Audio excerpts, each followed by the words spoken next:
Non-USA Redditors, which American restaurants have you always wanted to try? Okay, so here's what you should know about Waffle House. The interior is typically filled with people you'd be nervous around anywhere else. It smells weird, and the vibe in the establishment is overall just very bizarre. The food is cheap beyond all reason, and for the amount you pay, it tastes great. Highly recommend, especially at around 2 a.m. on a road trip. Post-concert is a great time to go. One of the best perks about the Waffle House in my estimation is that you can see the food being cooked. Shit is already shady enough at 3 a.m. in some of these random southern interstate towns. Being able to see that my food is being treated with something like respect is very comforting to me. Another thing that I always notice about Waffle House: if that highway exit has a Waffle House, it probably has a Harley-Davidson showroom, and a Cracker Barrel too. If you drive across the south, those signs are always clustered together. It's also both a little gross and a little comforting that the whole kitchen area and the bathrooms are designed to be literally hosed down with hot water and bleach for cleaning. Saw a waitress drop a gallon of milk on the floor and then lean over, pick up what looked like a garden hose with a little sprayer, and then just directed it all into the drain on the floor with the hose like it was nothing, washed her hands and got back to work. I haven't actually seen the actual hoses in the bathrooms, but every one I've ever been in has a hose connector in it, so that's got to be what it's for. You need to make this a priority. Seriously, Waffle House represents us like nobody's business. I'm not talking about Sunday at 11:30 right after church Waffle House. I'm talking about Thursday at 23:30 Waffle House. In only a few savory moments in the parking lot, you see a feral animal scurry by. You were pretty sure you were in a nice neighborhood, but now you're second-guessing the heavily tattooed gentleman leaning against the dumpster beside the restaurant. Against your best judgment, you enter. The smell of tobacco hangs in the air. Even though smoking in restaurants here has been illegal for over 10 years, every surface in the restaurant isn't dirty. You can't point to a single glaring health concern, but for some reason you can't convince yourself it's clean. Everyone around you seems cheerful and happy, but at the same time, an aura of depression seems to propagate from every crevice. The smoke smell suddenly becomes stronger, more pungent, almost as a woman appears at your table. You'd be equally alarmed to learn that she's 20, or that she's 80. You can't even process the perfectly normal what'll it be, and because your soul is being pierced by eyes that long for anything other than this, it's all you can muster to order a Grand Slam, and feel like an idiot because you're not at Denny's at all. After you've collected yourself enough to order a waffle and some hash browns, you notice the tattooed fellow from earlier is now hunched over the grill, head banging like it's 1992 and he's in the front row of a Rob Zombie concert.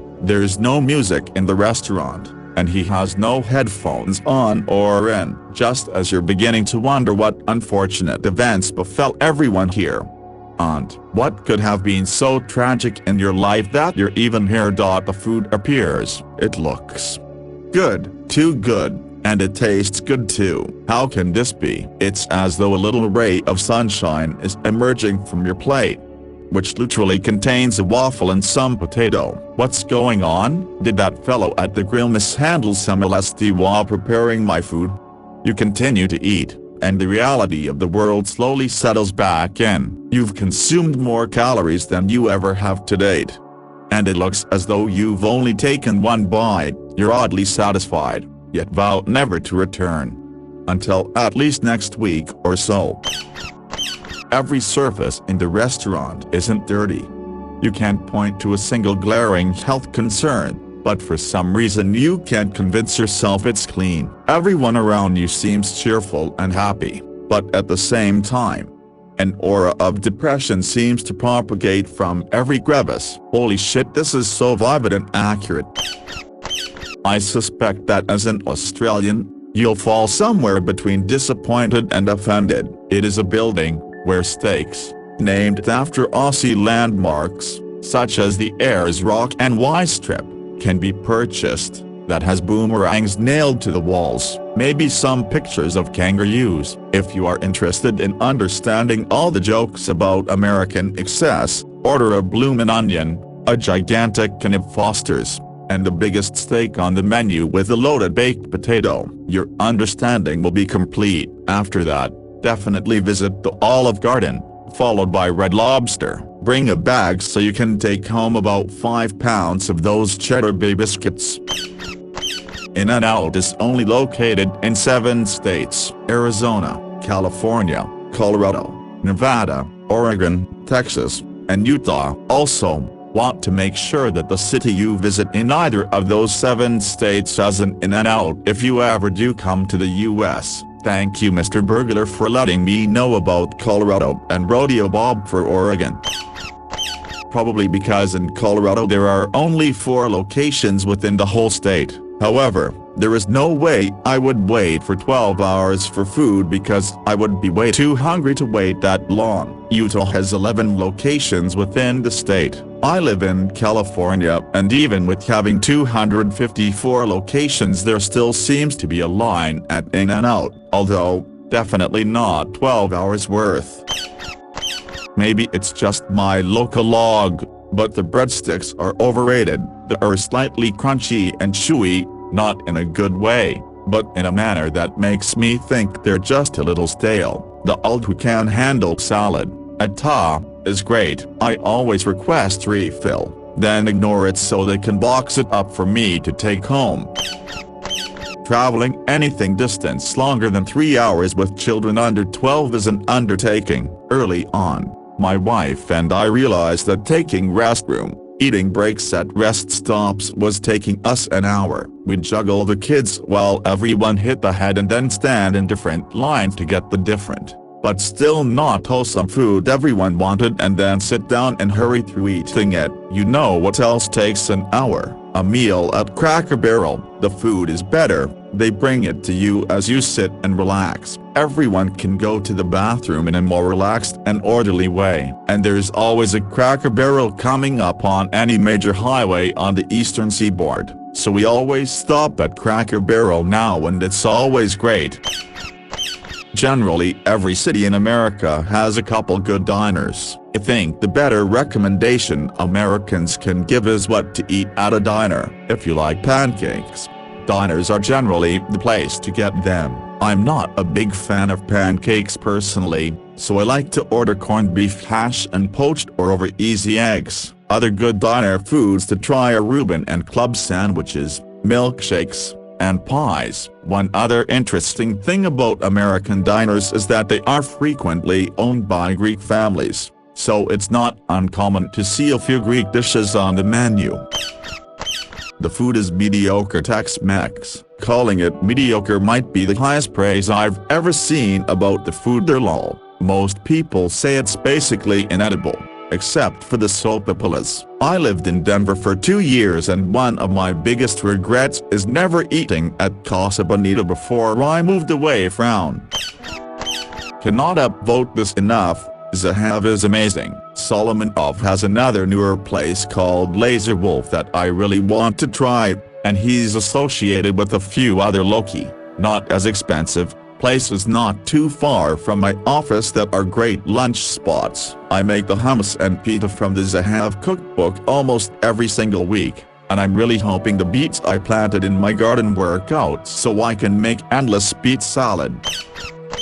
Southern food is great, but like with everything else there's regions. There's 3 main types of food people think of when it comes to Southern cuisine: Creole and Cajun gumbo, jambalaya, etouffee, etc., country biscuits and gravy, chicken fried steak, usually stuffed in a Cracker Barrel, and seafood. Cajun and Creole almost exclusive to Louisiana, and that is also where it is the best. Do not trust Cajun food in other states, because it is nothing like what we actually have down here. Country food is more common in the central rural areas of the states, Although anyone can do amazing country food anywhere, and a good rule of thumb when it comes to seafood is to stick to the coastal areas for the best seafood. Usually it's fresh caught, except for crawfish, not to boast, but La also has the best crawfish out of the southern states. Best time to get them is between February and May.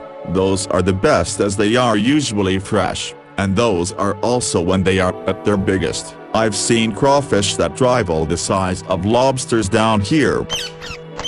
I finally found this after about 20 minutes of scrolling. Their menu is larger than most fast food restaurants and the quality is excellent. You can't go wrong with the burgers, chicken strips, fish, fries, or custard. The funny thing is, their cheese curds aren't that great for a Midwestern restaurant. For somebody that has never had a cheese curd before, they'd be delicious. But you'd have to visit the sit-down restaurant for top-of-the-line curds. Some of the best are the old-fashioned in the Madison Capitol Square and Quives Grove off of Highway 151.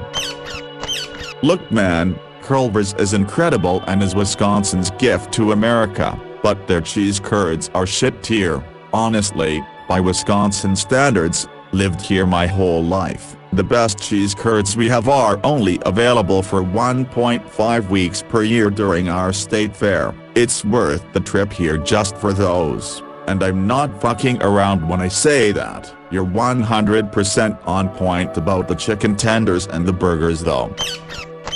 NGL, Taco Bell is so damned good, but I only chance it when I'm just craving Doritos Locos Tacos Supreme or a fucking 5-layer burrito and I know I'm gonna be in the house the rest of the day BC.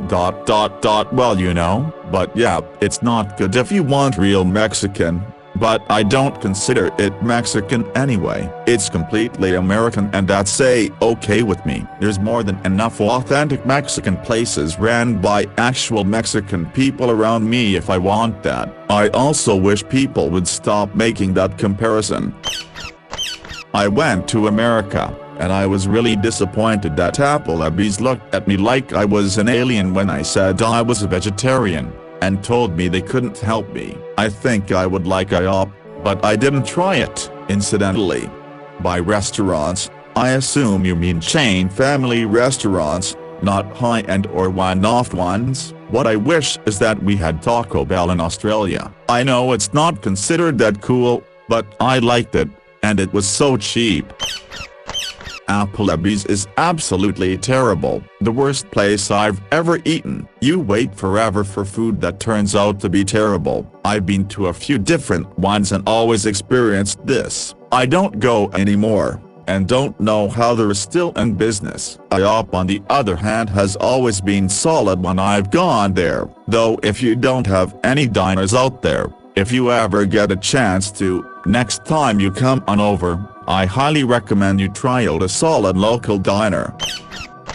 Izzy's Pizza. I'm from Victoria, BC, and growing up half the channels on TV were Canadian and the other half were from Seattle. I had no idea which was which, so I constantly got ads for places we didn't have in my town and at the time not in Canada at all. So many big chains like Jack in the Box, Taco Bell, etc. we didn't have and would look interesting to me. However, the biggest was for this chain restaurant in Washington and Oregon called Izzy's Pizza. It was an all-you-can pizza and fried chicken buffet-style restaurant, and they had a great jangle Izzy's Pizza and a whole lot more. I always wanted to go and asked on our trips to the States, but we never did. I don't even know if it's still around. The Cheesecake Factory. I only knew it from The Big Bang Theory, but wanted to try the burgers they liked. Went there on my first trip to San Francisco, and was blown away by the cheesecake selection. The regular food was also delicious. The calorie count, given on the menu, was absolutely horrific, though. Burger King used to be pretty good for fast food, but they got bought out 10 to 15 years ago and it has gone way downhill. Seemingly all of the restaurants are just dirty and the food is not good. It's like management just stopped paying attention to any sort of upkeep at all. It feels like they're milking it to get all of the profits they can out of it before they go into bankruptcy. Hey, it's not that bad, really. I think disappointing or boring is a better way to describe it. Like, it looks like a burger place, acts like a burger place, has similar menu item, but it's not. Instead of hamburger meat they use roast beef. So, even though you know better, you get your hopes up. This is going to be different. This is going to be better. Then you get a sandwich and it's kind of like what you can make at home by microwaving a few slices of roast beef on a hamburger bun for 30 seconds. Still, it's food. You won't write songs about it, but you probably won't hate yourself later either. That's part of the problem, I think. If it was absolutely horrible, you'd just avoid it entirely. But no, it's just bland enough that you start to forget and then think you were too harsh before. After all, roast beef is pretty good. You head right for that big stupid hat knowing that disappointment lies ahead. But still, you keep thinking that, no, I could never possibly have been bored by a pile of roast beef. Surely I was just in a bad mood last time. This time, This time it will be different. Arby's gets a worse rap than it deserves. It's still not that great, but my favorite Twitter account is Nihilist Arby's. Today's outlook: everything dies, baby. That's a fact. But maybe everything that dies just gets to finally shut off forever after beating themselves up for no reason about their heroin habit, shitty job, bad marriage or useless dick. You're just meat. No one cares if you live or die. Eat Arby's. As an American, reading this post makes me happy that so many people around the world want to eat really bad food that we make. Hahaha, someone else said it. But in America you can get any type of food from around the world, and it is normally from a restaurant that is owned by people from that part of the world. That is what makes America good. We all come together here to share the best we have and the food we love. Currently visiting for the first time with my American wife. In-N-Out, reasonable burger but honestly not all that different from most fast food. Don't get the hype from West Coast friends. Target has everything I came for, and lots more, but generally 4x the size I could ever need. Do you honestly use that much shampoo or paracetamol? Hovami Pizzeria. Vito's YouTube taught me everything I know about pizza, so on my personal list. Loved it. Generic taco trucks, yet to find a bad one. Sandwich Spot, Palm Springs. Best recommendation I've received so far. Five Guys. Burgers good but very sloppy if you like that. Way too many fries, with far too much seasoning. Roadside bars and diners. Everyone is so fucking lovely regardless of how the food ends up being in an individual place. A lot of beer is weirdly sweet. Mexican is more reliable. Carl Jr., Wendy's, Chipotle, still on list. Taco Bell, vetoed. Walmart, I've not been allowed to walk around it yet. I also like how much more acceptable it is to box leftovers. The obscene portions are making a little more sense as the trip goes on. Many years ago I was on holiday with family in the USA. I was 12 years old. We went to a restaurant in Glendale, Pasadena area. Restaurant was called Benji's. I remember the steak that Dad had. It was huge and he loved it. I can't remember what I had, except for some French toast, I think. That blew my mind. If I could go there again, I would. The fact that I remember it from 40-odd years ago says something. Great respect and fondness for America, but US restaurant chains I've wanted to try? None. TBH. McDonald's and Burger King gross me out. KFC is my. Pizza Hut, Chipotle, White Castle and Taco Bell I'd never seen before going there, but even Americans seem to mainly associate them with toilet difficulties. Can't think of others right now. In fairness, I know there are some high-ranking triple Michelin star restaurants there and similar, but then I'm not enough of a foodie to know any specifically. I had my first trip to California in my adult life in 2014. I was so excited to try In-N-Out, as Tumblr made it seem like heaven on a bun. The friend I was traveling with and I found the closest one, and got our orders. It was garbage. I eat just about anything, and I didn't eat it. Both were so disappointed. The place was hopping busy, so it must have been a regular night for them. I'd give it another shot, but man, that was bad.